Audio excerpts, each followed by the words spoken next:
Hi, I'm Martin Osh. I'm an application engineer at GAMEX Laboratory Solutions, and today I will talk about why to use Stateflow. So, for those of you who don't know what Stateflow is a really great tool, an add-on to Simulink, which is used to model state machines. So what is a state machine?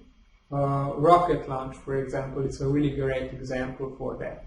So in that case, you have different stages. In a rocket launch, you have the liftoff stage in the launch pad, you have ignition, you have liftoff, and at the end you have the detach of the boosters. So this is a great example for a state machine. Okay, so how could we model any logic in Simulink? So we could use just simple Simulink blocks.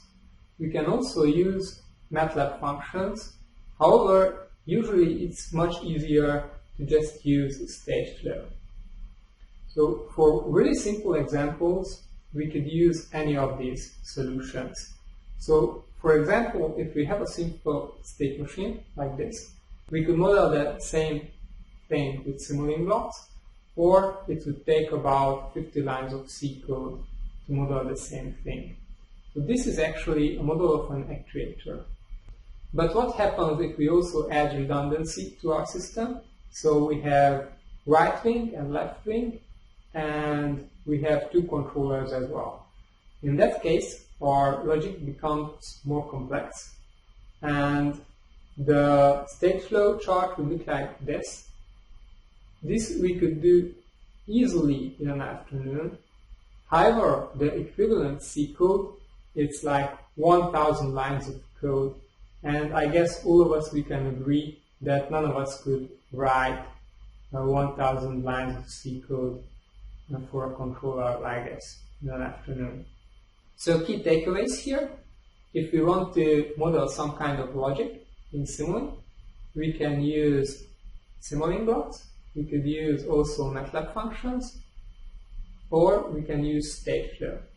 If the logic is really simple, then we can go with Simulink without any problems. If it's a little bit more complex, probably we should use MATLAB functions.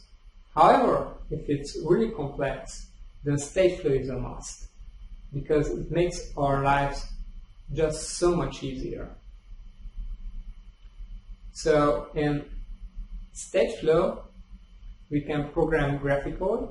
It's a really intuitive way to program state machines. We can also test our state machine visually. And we also have some other features that I haven't talked about yet, which are the truth tables and state transition tables, which simplify programming even more.